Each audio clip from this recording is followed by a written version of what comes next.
بسم الله، اهلا وسهلا بحضراتكم حلقه جديده من جمهور الكوره. الجمعه جمعه السبت والكواليس والاخبار. خلينا ندخل في السخن وندخل في المولع على طول، والمولع والسخن مع مراسم قرعه دوري ابطال افريقيا ومراسم قرعه بطوله الكونفدراليه، واللي بيشارك فيهما في بطوله دوري ابطال افريقيا بيشارك نادي بيراميدز والنادي الاهلي، والكونفدراليه بيشارك فيها نادي الزمالك ونادي فيوتشر.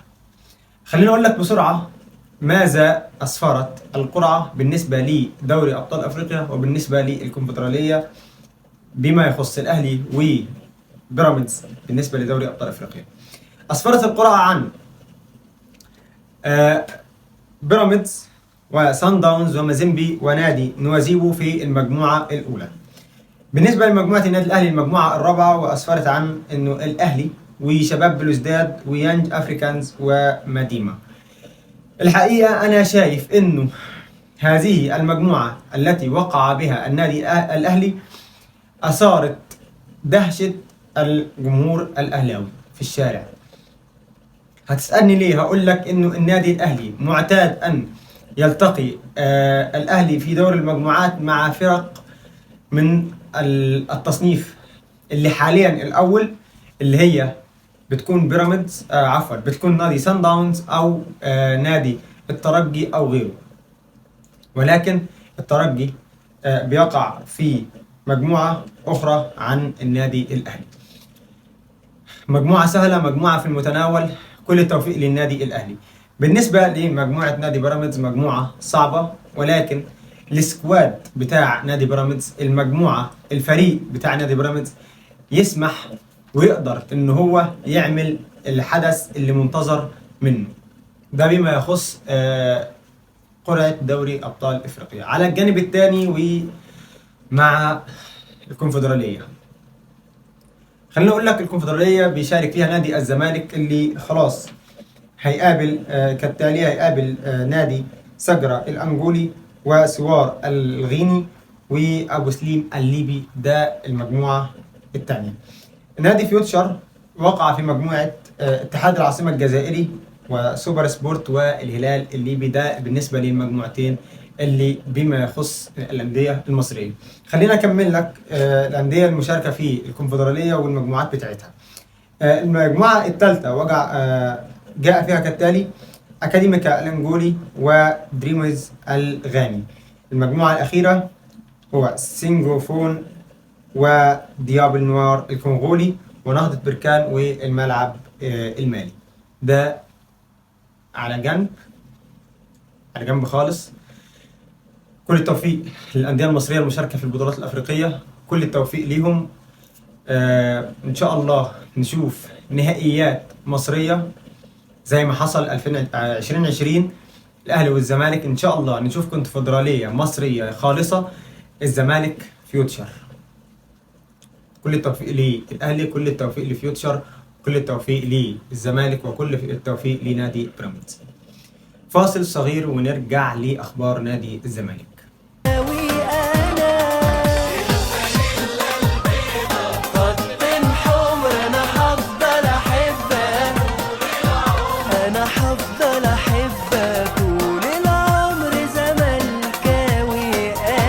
خلينا ندخل في أخبار نادي الزمالك سريعا كده. أول حاجة ظهر في الفترة الماضية إنه مشكلة أحمد فتوح والنادي الأهلي ونادي الزمالك والتجديد وغير التجديد. خليني أقول لك وأجيبها لك على بلاطة. هل حدث كلام ما بين النادي الأهلي وأحمد فتوح؟ بالفعل حدث كلام ما بين النادي الأهلي وما بين أحمد فتوح، ولكن بشكل غير رسمي. بشكل غير رسمي إزاي؟ تم التواصل ما بين رجال أعمال من نادي الأهلي بأحمد فتوح، ولكن كانت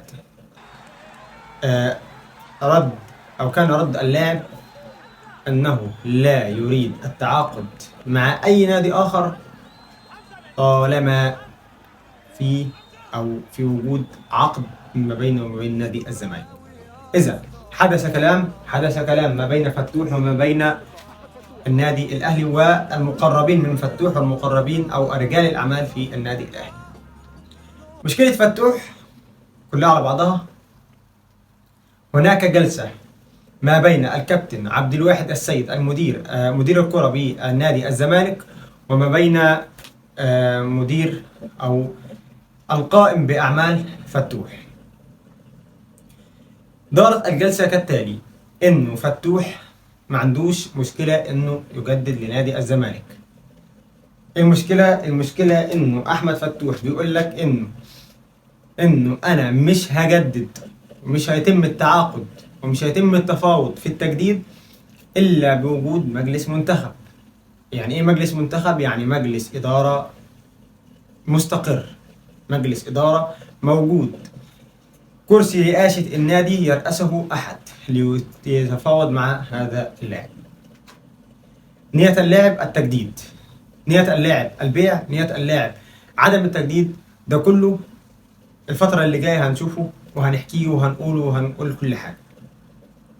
ده بالنسبة لأحمد فتوح ومشكلة التجديد، عشان الكلام الكتير اللي كان حاصل الفترة اللي فاتت. فتوح مضى للأهلي، فتوح خلاص في النادي الأهلي، فتوح موجود في نادي الزمالك، فتوح ما زال لديه عقد مع نادي الزمالك، الإكمال أو عدمه حرية شخصية للاعب. الخبر الثاني وهي مشكلة أيضا بتخص المهاجم سامسون أكينولا. سامسون أكينولا حصلت بعض المشاكل داخل نادي الزمالك، ومنع من التدريب ومنع من نزول التمرين بأمر من خوان كارلوس أوسوريو. خليني أقول لك فترة شراء سامسون أكينولا لم يكن هناك فرد من جمهور نادي الزمالك متفق على أن هذا اللاعب لديه ما يقدمه لنادي الزمالك، وهو ما ظهر داخل أرضية الملعب. تتمثل مشكلة سامسون أكينولا في أكثر من محور، أكثر من تراك. التراك الأول وهو مستحقاته. اللاعب أرسل خطابا إلى نادي الزمالك وإلى الاتحاد المصري لكرة القدم بيطالب بمستحقاته وقدرها 261 ألف دولار.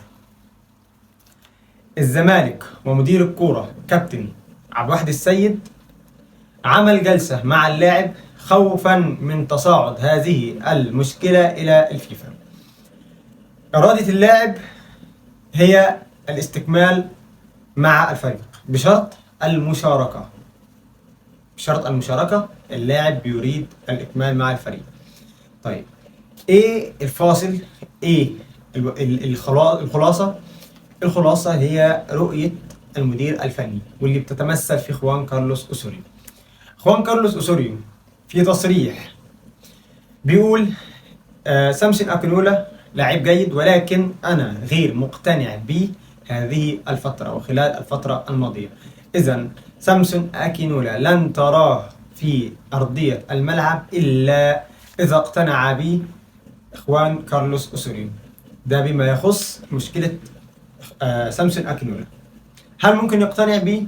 الله أعلم، مش عارفين. ولكن حتى الآن في الوقت اللي أنا بكلمك فيه أوسوريو غير مقتنع بسامسون أكينولا. الخبر الأخير بالنسبة لنادي الزمالك وهو خاص بكابتن عبد الله طارق مترجم الفريق، واللي تم تغريمه 20,000 جنيه وإيقاف 4 مباريات بسبب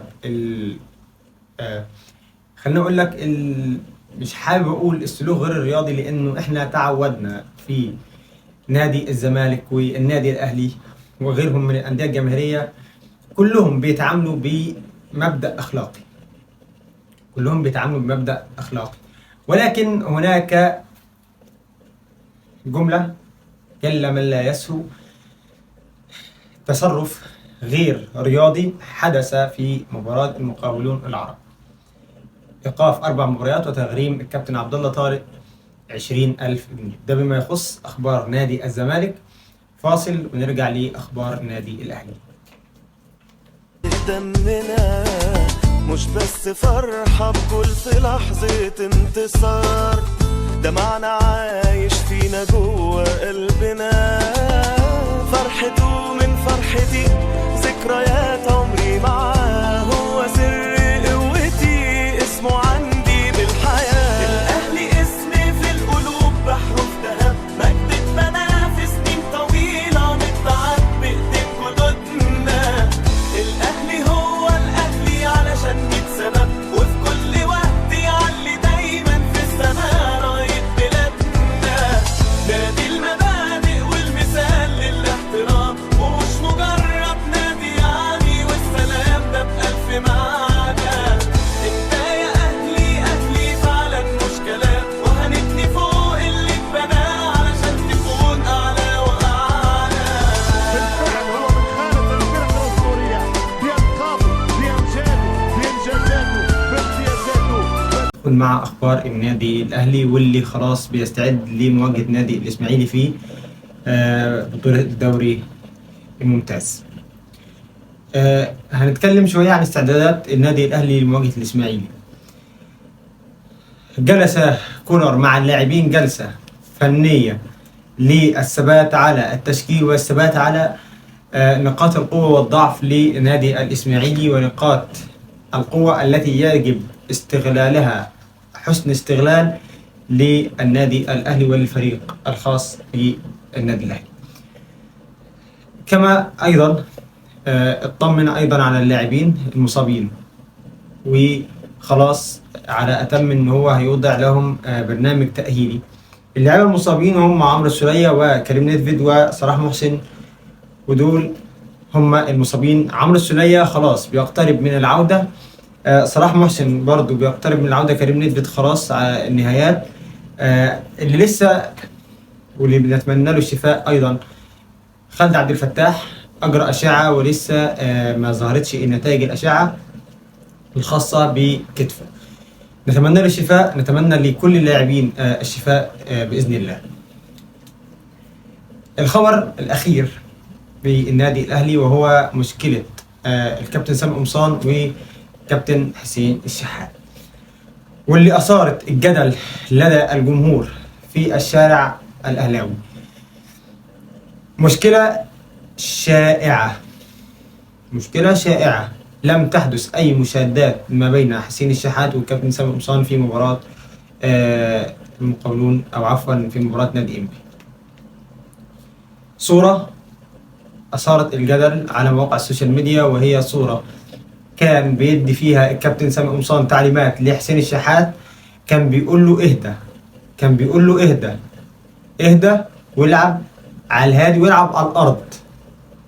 صورة أثارت الجدل، أثارت جدل الجماهير في الشارع. إذن لم تحدث أي مشاكل ما بين كابتن سامي قمصان وحسين الشحات، وأنا الحقيقة بشوفها إنه الحملة اللي إحنا شايفينها على الصورة دي ما هو إلا زعزعة لاستقرار النادي الأهلي واستقرار الفريق كرة القدم. لم تحدث أي مشادات، لم تحدث أي مشاكل. ده بما يخص مشكلة الكابتن حسين الشحات وكابتن سامي قمصان. وصلنا لنهاية الحلقة النهاردة، نشوفكم بكرة إن شاء الله. تصبحوا على خير، شكرا، السلام عليكم ورحمة الله وبركاته.